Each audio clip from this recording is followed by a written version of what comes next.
Bom dia, meus irmãos. Eu saúdo os irmãos na graça e na paz do nosso Senhor Jesus Cristo. Amém? E eu gostaria de convidar os irmãos a abrir a palavra do Senhor em Atos, capítulo 2, versos 42 ao 47. Nos diz assim a palavra do Senhor. E perseveravam na doutrina dos apóstolos, na comunhão, no partir do pão e nas orações. Em cada alma havia temor. Muitos prodígios e sinais eram feitos por intermédio dos apóstolos. Todos os que creram estavam juntamente e tinham tudo em comum. Vendiam as suas propriedades e bens, distribuindo o produto entre todos à medida que alguém tinha necessidade. Diariamente perseveravam unânime no templo, partir do pão, de casa em casa, tomavam suas refeições com alegria e singeleza de coração, louvando a Deus e contando com a simpatia de todo o povo. Enquanto isso, acrescentava-lhes o Senhor dia a dia os que iam sendo salvos. Vamos orar.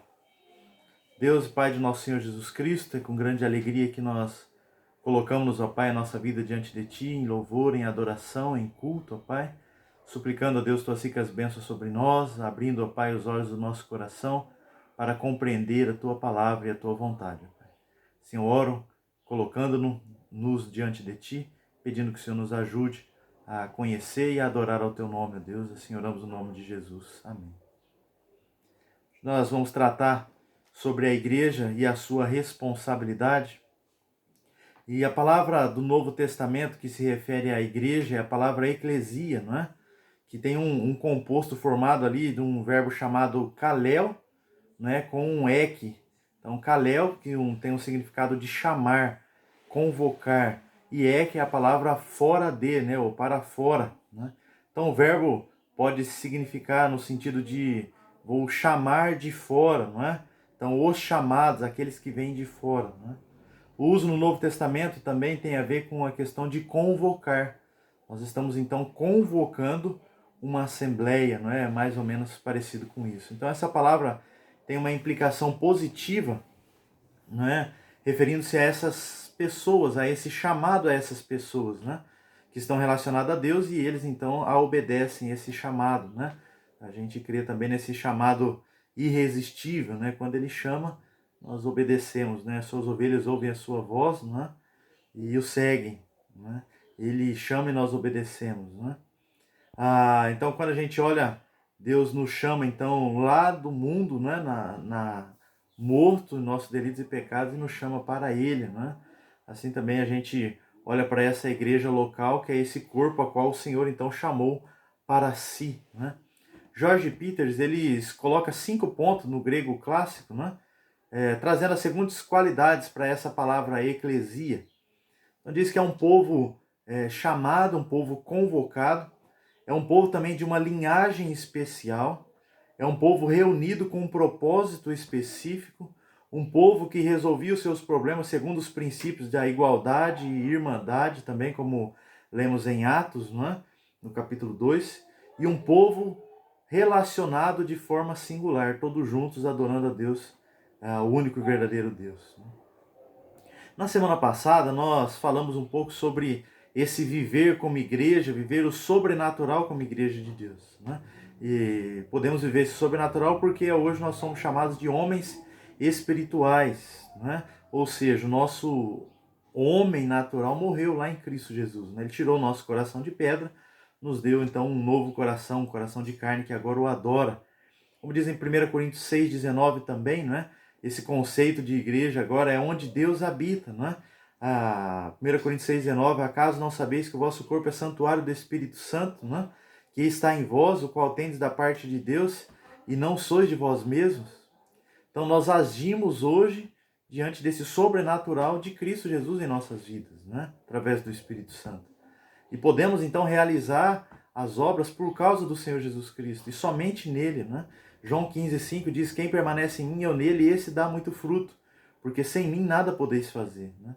Então nós somos chamados então agora como homens espirituais, né? Nós agimos por causa do próprio Cristo habitando em nós, né? Porque sem ele nada podemos fazer, e nós somos fortalecidos nele mesmo, 1 Coríntios 15:10, né?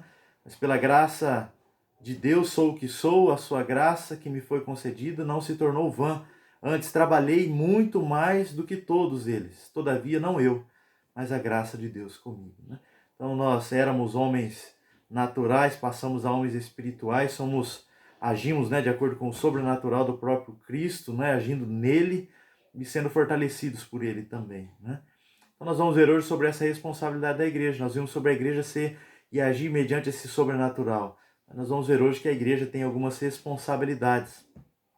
A primeira responsabilidade que eu gostaria de trazer para os irmãos nesse momento de culto, né, é entendendo o papel específico aqui do próprio Deus a nos criar a sua imagem e a sua semelhança, né?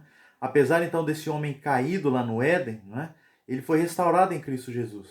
Ele passou então algumas responsabilidades que vão ajudar esse homem a cumprir e a obedecer a sua palavra.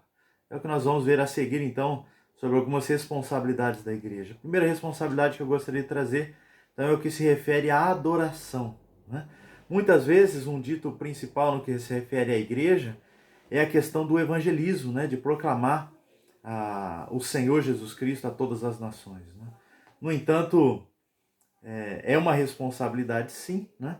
Mas entendo que esse evangelismo ele fica um pouco mais para frente, e esse primeiro eu tenho como adoração, né? Então o evangelismo fica na área de uma nossa responsabilidade para com o próximo, né? Enquanto a adoração se torna uma responsabilidade nossa para com o próprio Deus, né? Nossa responsabilidade diretamente com Deus, né? Então acaba depois trazendo a responsabilidade para com o nosso próximo, né? Então essa responsabilidade, um evangelismo, né? A gente olha uma atividade temporária, e esse evangelismo ele vai cessar um tempo, né? Quando o Senhor Jesus Cristo nos chamar, não vamos precisar mais de evangelismo, mas a adoração vai continuar até o final, né? Então a nossa adoração vai continuar pela eternidade. Sendo assim, a adoração então é responsabilidade importante na vida da igreja. Nós certamente precisamos dar a ela, não é, a nossa atenção diligente, né? Ser sábio nessa atenção do que se refere à adoração, né? Então, o que é adoração? É claro que toda a nossa vida é adoração, não é? Ou deve mover e viver nisso, né? Servindo a Deus com todo o nosso ser, em todos os momentos dela, né? Mas qual é a definição de adoração? Talvez a maior definição bíblica, né, que temos é em Salmo 105:3, né? No que diz, no que se refere a adorar e gloriar-se no nosso Deus, ou gloriar-se no seu santo nome, não é? Então é adorar a esse Deus que é o único digno de receber honra, glória, louvor e adoração, né? Então o nome de Deus é o seu caráter revelado, né? Então é esse nome a qual nós devemos adorar, porque ele é santo, ele é sem igual, distinto, superior a todos os homens, né? Então, a palavra traduzida aqui para adorar no Novo Testamento, ela aparece diversas vezes aqui na Bíblia, não é? Mas a palavra grega principal aqui é a chamada de proskuneu, né? Que tem a ver e dar uma atenção especial, não é? Nós encontramos no dicionário fiel aqui a definição que diz que proskuneu significa agachar-se ou prostrar-se em homenagem, né? João utiliza essa palavra também com proskuneu ao falar lá com a mulher samaritana, em João 4:20 a 24. E nessa conversa, Jesus disse esse ponto, né? Mas vem a hora, e agora né? E já chegou, em que os verdadeiros adoradores, né, se prostrarão diante do Pai, né? Ou adorarão ao Pai em espírito e em verdade, né? Mas a palavra ali proskuneu se traz como se prostrarão diante dele, porque o Pai procura os tais que assim se prostram diante dele, né? Os tais então se adoram a ele, né? Então Deus nos criou para um fim. A nossa existência aqui nessa face da terra tem um fim, e o fim principal do homem é a glória de Deus. A Confissão de Fé de Westminster nos diz que o fim principal é glorificar a Deus e gozá-lo para todo sempre, né? Então a gente tem essa parte da adoração a Deus como sendo uma das principais responsabilidades da vida da igreja. Levar o povo a adorar a Deus, né? Levar o povo então a cultuar, bendizer e a se prostrar diante dele, porque igual a ele não há outro, né? E esse é o fim principal. Deus nos criou para isso. Se nós não adoramos a Deus, nós estamos em pecado, né? Nós devemos olhar para a nossa vida se tudo aquilo que estamos fazendo tem levado a essa adoração ao nosso próprio Deus, né? Outro ponto no que se refere à responsabilidade da igreja, é a questão da pregação da palavra do Senhor. A adoração, né, é o que nós, então, que já fomos chamados, alcançados, né, nós devemos cultuar, adorar e bendizer a Ele. Não é? Mas para nós conseguirmos adorar a esse Deus, nós precisamos então ter uma boa base em saber quem Ele é, não é? A quem nós vamos adorar, como Ele quer ser adorado. Por isso vem a responsabilidade, segundo como eu coloco, de pregação, que nós precisamos então anunciar ou pregar a verdadeira palavra, a palavra de Deus, para que então as pessoas sejam convertidas a esse Deus e venham também prestar um culto a Ele. A pregação, então, é uma das principais responsabilidades ensinadas por Jesus Cristo, né? E temos na Bíblia uma grande chamada à pregação, né? Esse verbo que traz a palavra pregação ou queriço aparece 61 vezes no Novo Testamento. 19 nas epístolas pastorais, 8 vezes em Atos, 9 vezes no Evangelho de Mateus e 9 em Lucas. 14 em Marcos, 1 em Pedro e 1 vez em Apocalipse. E significa então anunciar ou proclamar, né? Então uma análise sobre essa palavra da pregação, não é? Esse verbo traz então uma mensagem, não é? A qual Paulo então nos traz. 1 Tessalonicenses 2,9. Paulo diz então: porque vos recordais, irmãos, do nosso labor e fadiga, não é? De que noite e dia labutando, para não vivermos à custa de nenhum de vós, vos proclamamos o evangelho de Deus. Então a verdadeira pregação ou proclamação aqui é o verdadeiro evangelho de Deus. A pregação do evangelho, né? Temos lá também Colossenses 1:23, né? Ele nos diz, Paulo também: se é que permaneceis na fé, alicerçados e firmes, não vos deixando afastar da esperança do evangelho, que ouvides e que foi pregado a toda criatura, deixado do céu e do qual eu, Paulo, me tornei ministro, né? Ministro, então, da própria pregação do Senhor Jesus Cristo. Em alguns outros contextos, né? Marcos 1:14, 13:10, né? E Mateus também 4:23, 9:35, o objeto dessa pregação é o Evangelho. E quem é o Evangelho? É o próprio Senhor Jesus Cristo, né? Então a pregação que vemos nas Escrituras é essa pregação do Evangelho, pregação de Cristo Jesus, pregação como esse que veio para salvar todo aquele que estava perdido, né? Que veio então para morrer no lugar dos seus próprios filhos, né? E dar a sua vida em resgate então por muitos, né? E não somente morrendo, mas também ressuscitando, vencendo a morte, esmagando a cabeça da serpente, né? Esse é o Evangelho, Cristo Jesus. Mas como será que a pregação tem a ver com essa responsabilidade da igreja? A pregação, meus irmãos, é o meio pela qual Cristo Jesus leva o pecador, então, a reconhecer que ele é pecador. É claro que nisso tem a atuação do Espírito Santo nisso, mas o que faz compreender a questão do pecado na vida desse pecador é a palavra do Senhor Jesus Cristo. E a palavra de Deus nos diz que aquele que crê será salvo. Para crer em Cristo é necessário, então, a apresentação dele mediante a sua palavra. É claro que tem a questão da revelação de Deus, mas a revelação de Deus é a própria palavra dele, a qual nos deixou a revelação específica ou especial de Deus, né? A qual ele então se revelou a nós. Vamos abrir lá em Romanos capítulo 10. Paulo falando aqui aos irmãos, né? Romanos 10, 13 e 14.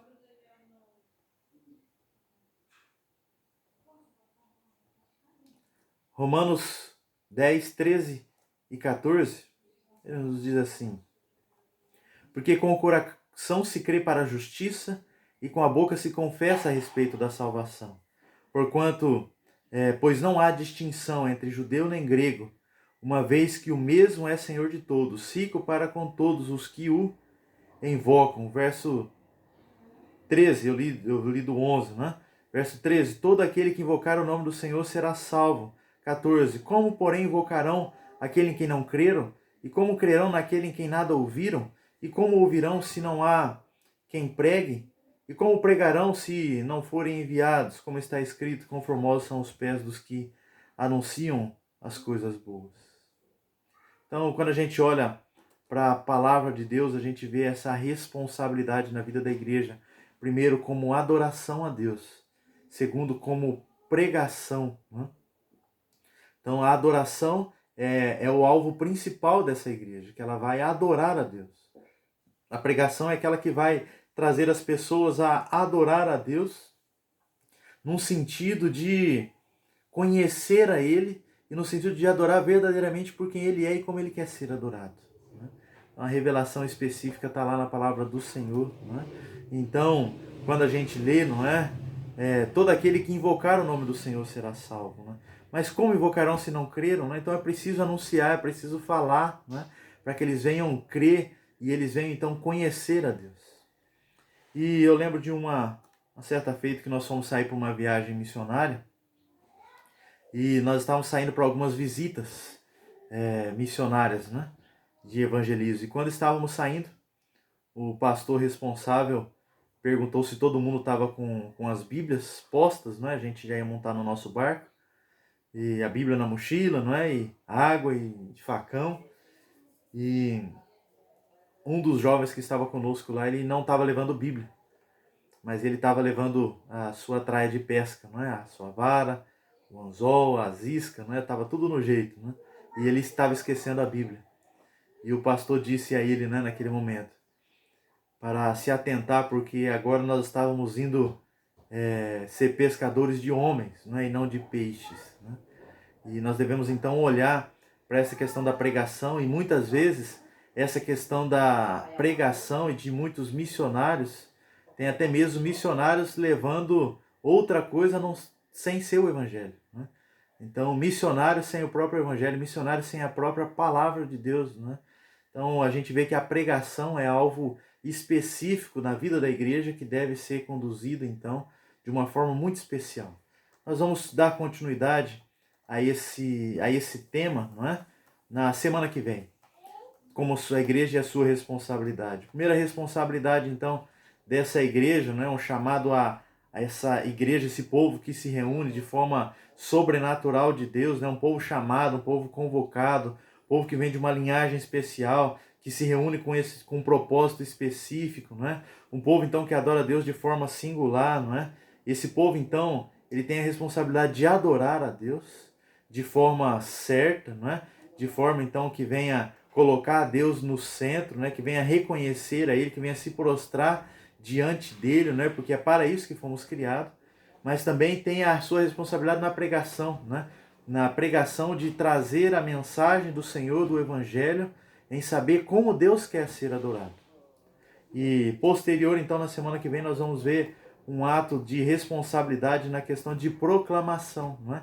De anunciar a outras pessoas. Mas hoje nós vamos parar por aqui. E assim como lemos em Atos, no capítulo 2, essa vida desses convertidos aqui, não é? Dessa igreja primitiva aqui, não é? Atos 2:42, como nós lemos no início, diz que perseveravam na doutrina dos apóstolos. Então, na questão da pregação, não é? Na Bíblia, em torno dessa palavra, não é? Depois na comunhão, no partir do pão e nas orações, né? Num culto a Deus, não é? Então, em cada alma havia temor aqui, não é? E havia muitos prodígios e sinais feitos aqui por intermédio dos apóstolos, né? Eles adoravam a Deus, não é? E todos creram juntamente e tinham tudo em comum, não é? Verso 46, diariamente perseveravam no templo, partindo pão de casa em casa, as refeições com alegria e singeleza e louvando a Deus, contando com a simpatia de todo o povo. Né? Enquanto isso, o Senhor ia acrescentando dia após dia os que iam sendo salvos. Mas até então aqui nós vemos que essa responsabilidade dessa igreja, desse povo chamado em adorar e também de trazer a pregação ao Senhor Jesus Cristo, né? Aquilo que Ele quer trazer sobre o Evangelho, sobre Ele mesmo, né? Para que haja então salvação, transformação de vidas. Vamos orar, colocando-nos diante do nosso Deus. Deus e Pai de nosso Senhor Jesus Cristo, é com imenso prazer que olhamos para a Tua Palavra, Deus, e queremos adorar ao Senhor, ó Deus, porque é para isso que o Senhor nos criou, Deus, para adorar e bendizer ao Teu santo nome.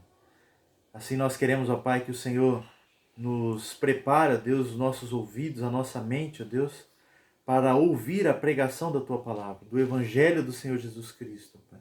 O próprio Senhor Jesus Cristo que morreu em nosso lugar e ressuscitou, ó Deus, vencendo a morte e fazendo-nos, ó Pai, seus filhos, para adorar e para bendizer ao teu santo nome. Eu suplico que o Senhor abençoe a tua igreja, guarde, proteja, Deus, esteja com cada um dos teus filhos, ó Pai, que estão passando por esse momento de dificuldade, ó Deus, que não podem ir na igreja, mas que o Senhor cuide, fortaleça a sua vida, a sua alma, ó Deus, e que eles venham ter a sua vida espiritual fortalecida no Senhor. Assim eu oro no nome do Senhor Jesus Cristo. Amém, Deus. Amém.